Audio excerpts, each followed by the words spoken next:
tuning in to the online broadcast network, AFTERBUZZ TV. Over 20 million weekly downloads in over 150 countries, and your #1 source for after-show entertainment.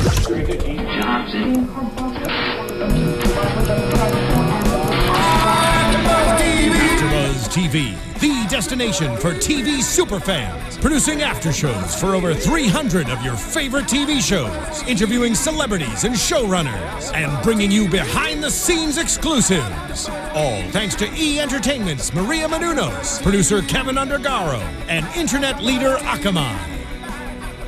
Now, let the buzz begin!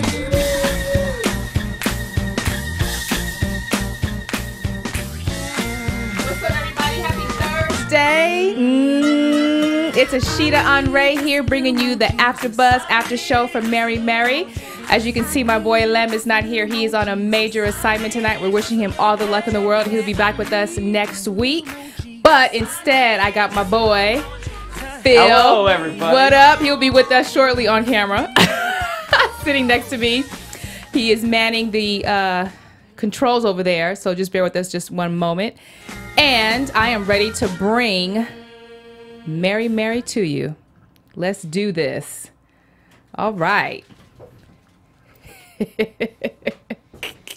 What do we got, Ashida? Yeah, right. This was a good episode. This was a really good episode. I got a lot to talk about. I'm glad the fans liked me on the first episode, so now I can kind of fill in as necessary. So yes, glad to be on board. Well, you know, I called you Big Daddy Phil, but I'm gonna call you Phil this time around. Fair enough. Yeah, right. So. And I have a lot of questions for you guys out there because this was a really deep and interesting episode, and there's a lot of topics I want to talk about.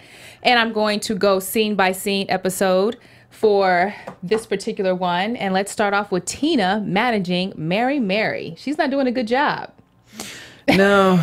No, here's the thing. It's just they're overwhelmed, and it's partly choices that they're making, partly overwhelmed. And so, you know, they just need someone. They don't necessarily need a manager. They need someone who's going to take care of it, that will listen to them on their direction. You get what I'm saying? So it's just someone that can execute tasks, and they can still be the managers. So they need a manager, or they just need a really good assistant that can a really be good a assistant. Because Yeah. I believe it's a money issue. That's the reason why they're not having a manager at the moment. So they're trying to juggle everything because, you know, Erica got Erica Campbell, and she doesn't have the kind of funds for Mary that Mary Mary has. And then here comes Tina. She's ready to come back in the game. So they're just trying to juggle all these things. And I guess they're just really trying to find somebody really, really good after the Mitch situation. I understand. Which is tough. But it's tough. It's tough in that sense if you think of it. But if it's someone that you can trust, if it's someone that's reliable and has a good heart and wants to, you know, the problem with Mitch, you know, he wasn't committed, right? Right. For lack of a better term. And so if you just find someone that you know is going to put forth their best effort no matter what, even if they're not necessarily the greatest at it to begin with, they will learn because they care. Right. And who doesn't care about Mary Mary? Exactly. Come on. Exactly. There's a line down the street that would want to do this for them. I would do it. I'm just kidding. Yeah, but you could do it, and you would care. And I would care. I would actually care and would want to do it and would want to learn the ropes of everything. But because of this particular situation, there was a mishap. And Erica says, you know, it feels good to be back with her sister. Tina says the same thing. It feels good to be back with her sister. And Warren is just going to have to deal with it. So now that's a issue as far as talent when you start booking for managerial issues because of what happened later on down the road in the show that you see, and it becomes a marital issue, possibly, because not only is your husband, but he's also the person that's helping Mary Mary, and he's looking at you like, okay, you can't make decisions without me as a husband and as a manager. So what do you think about that? You know, it's surfacing in different ways, but that was always going to be the case. That's the case since day one. Right.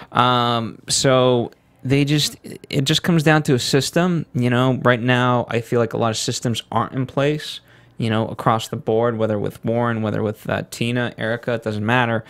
And, you know, they just got to figure that out sooner rather than later in order to make all this work. And, you know, they have a lot of sit down talks and things like that, but they really need to just communicate.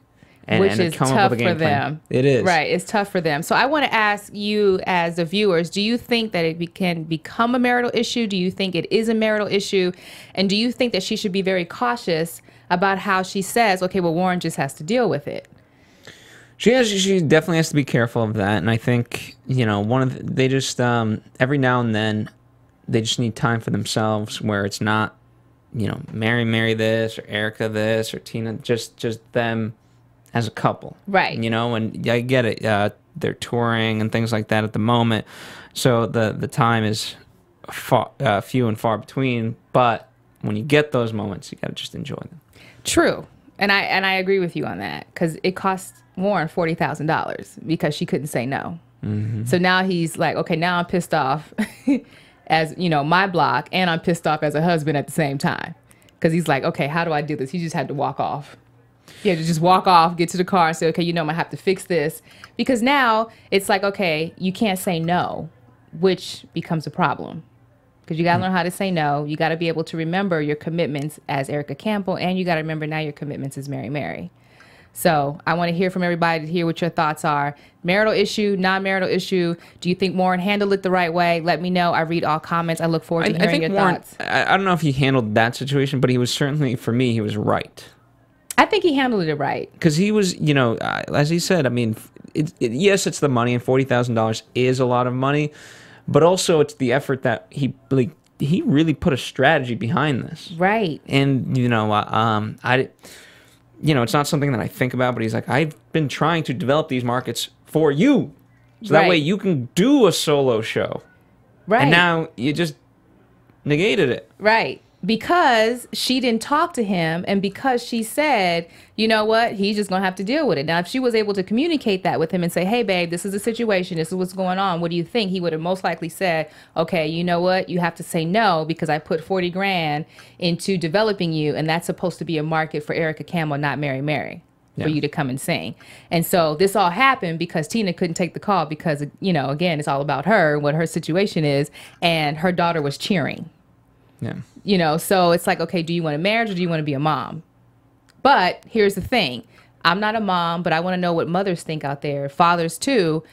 Are you able to do both? And if there was a situation where you got a phone call, you are an artist and you got a phone call about a job, but your child is like, hey, mom, you know what? Or hey, dad, there's something I really need you to look at and listen to. Would you take that call, or would you say, well, you know what? I can't take it right now. I'll call you back. Yeah.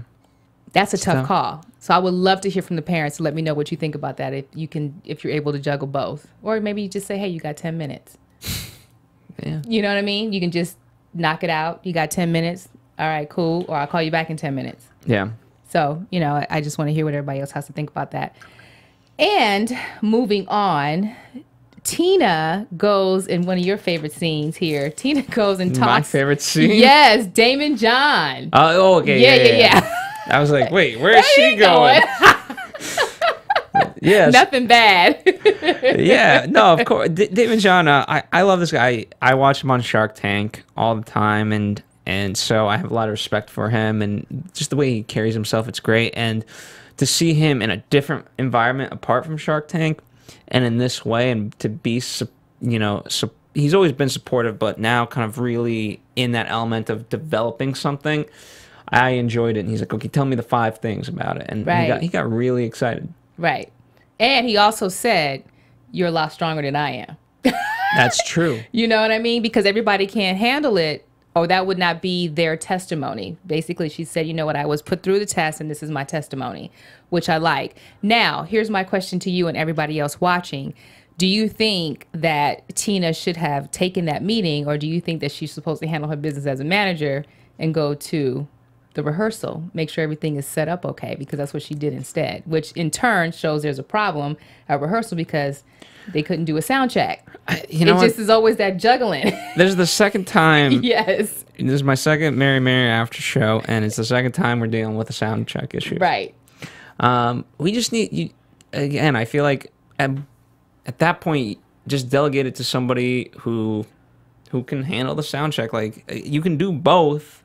You just got to figure out a way to do both. And honestly, because there's a way to, you know, as crazy as it may sound, there's a way to you can have the meeting with Damon John while doing sound check. Like, honestly, you could, right? It's crazy, and it might if not played right, it might come off disrespectful to Damon John, but you can do it in the right ways. Yeah, because it looked like she went to his office because he saw the tennis shoes and everything, and so maybe he's not able to come to the sound check. But I mean, there's a way, but you could just do it over the phone. Yeah, but you want to, with that kind of meeting, you want to do in person. Get them really excited. So I see it, but. Well, here's a question for you: how does somebody who found FUBU can help her in doing a book and an album? And I don't understand how he's able to do that. It's not that he just does. He has so many businesses. Okay. You have and the diversity of his businesses are just and that's what he does. He builds brands. He really does. No, I get that. I just never knew him to build someone who's an author or someone who's in the music industry. I know he's more of an entrepreneur in the business sense of building businesses, which is pretty much the same. But I just didn't know when I was watching it. I was like, oh, this would be interesting to see how he built a brand for an author. Yeah, but you can do it in a variety of ways. He has a deal with HSN, Home Shopping Network. He has a deal with them, and so number one, you could take that and, hey, why not have her pitch the book for 10 minutes and sell it that way? Yeah. Number one. Number two, through Shark Tank, he has deals with Target and all these other places. Okay, if the only place that this book is going in is Target, but it can go in the Damon John section as a recommendation, okay, that's a start. That's a good, so it's all about placement of this book, and John can get it out there. I like that. Now I see why you like him so much. There you go. You just got to think a little. Right. So I'm not sure if you've been following, but the next scene that I have been waiting for has been this interview. And a couple of episodes back, there was a rumor about Tina's husband having about the affair or whatever. Yes, we talked about it. And that he has a child from another woman.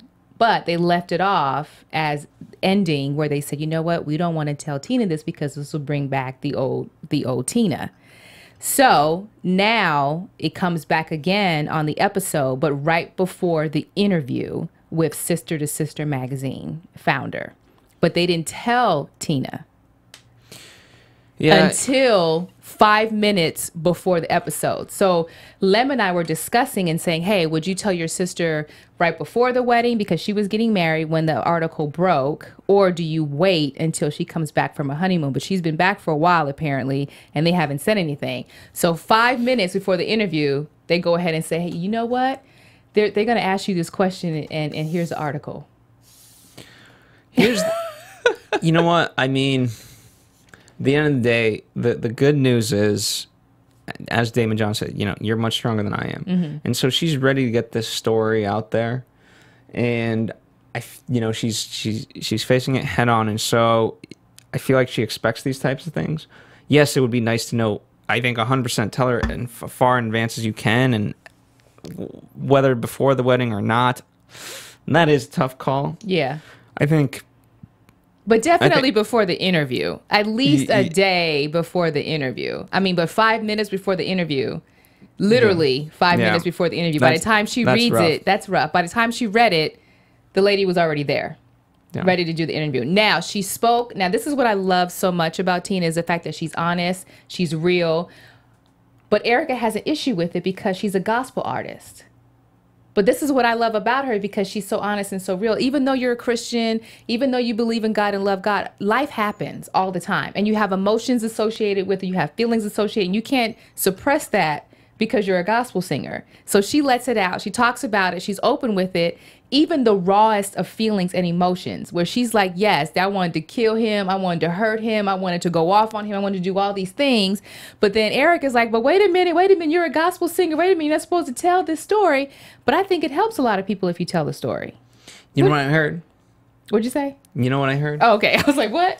That was a question. Okay. So, there's a lesson that I learned. One of the reasons that you're put through these various things is that so that way, once you've gone through these experiences, you can help someone who is going through that experience. Exactly. And so I think as a gospel singer in this particular case, okay, as you said, life happens and things like that. Okay, now whether or not it should happen to gospel singers and we're going to hold them to a higher standard, you know what?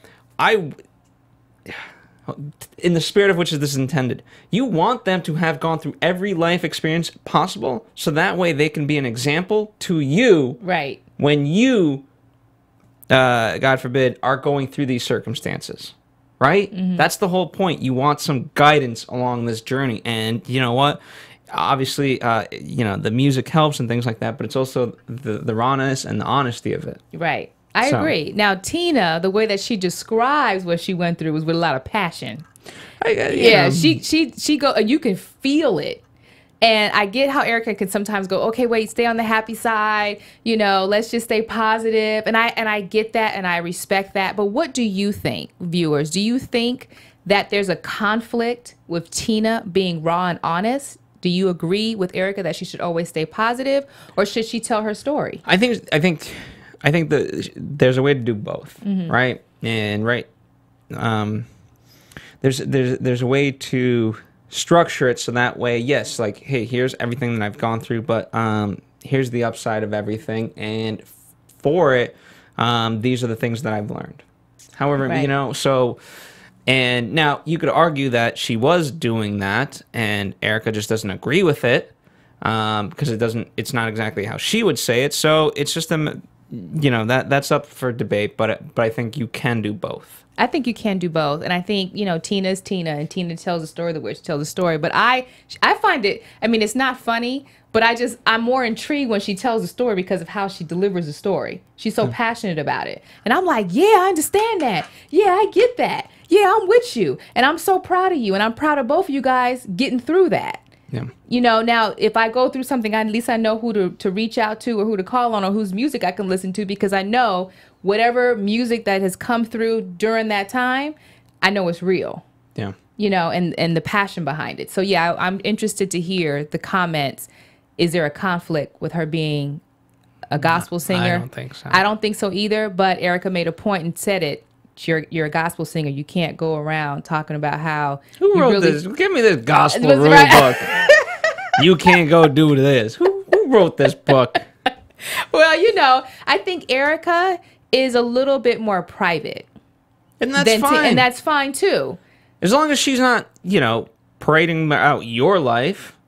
But I think Erica's more. I get it. Here's the thing: it affects both, right? You know, Mary, you can't have her saying all these things because it ultimately reflects on Mary Mary. I understand that part of it, but this is out there, you know, and you ultimately there's some things that you just have to give on, and this is something that is part of her life, and she has to just get it out there, and that's it. Just let her get it do out there her way, her story, and the truth, so that none of the other tabloids, for instance, you know, Sister to Sister, can come out with articles saying things that are not true. So she puts her truth out there. And it's the way that she said it, because at the end, you know, the last scene when she's on stage, because Erica is, you know, working too hard and is about to pass out, she's getting ready to go, she's on a rant again.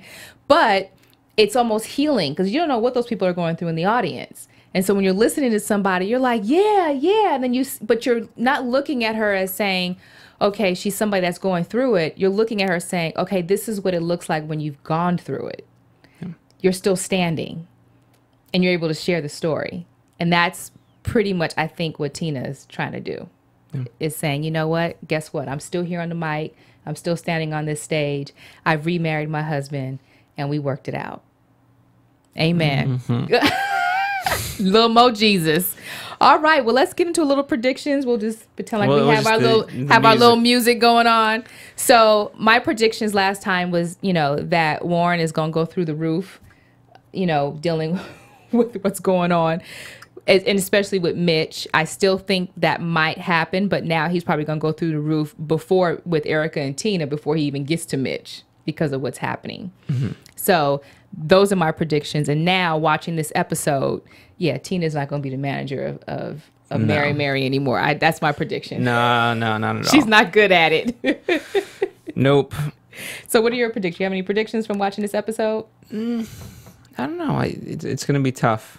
I don't know. It'll be interesting to see where it all goes, you know. Yeah. So. All right. Well, thanks for hanging out with me. Of this course. Thursday. I'm gonna get back on the soundboards, Yeah. and but you tell the people where they can find you, and I'll chime in a moment. All righty. So thanks again for joining us on Friday AfterBuzz After Show from Mary Mary. I'm your host, Ashida Onrae. You can find me on Twitter. You can find me on Facebook. And you can find me on Instagram. Let me know your comments. I read all YouTube comments. And I look forward to hearing your thoughts on some of the questions that I have. And thanks again, Phil, for stepping in with me for Lem, who's out on assignment. And he'll be back next week. Thanks again, and we'll see you next Thursday. From executive producers Maria Menounos, Kevin Undergaro, Phil Svitek, and the entire AfterBuzz TV staff, we would like to thank you for listening to the AfterBuzz TV network. To watch or listen to other after shows and post comments or questions, be sure to visit AfterBuzzTV.com. I'm Sir Richard Wentworth, and this has been a presentation of AfterBuzz TV. Buzz you later. The views expressed herein are those of the hosts only and do not necessarily reflect the views of AfterBuzz TV or its owners or principals.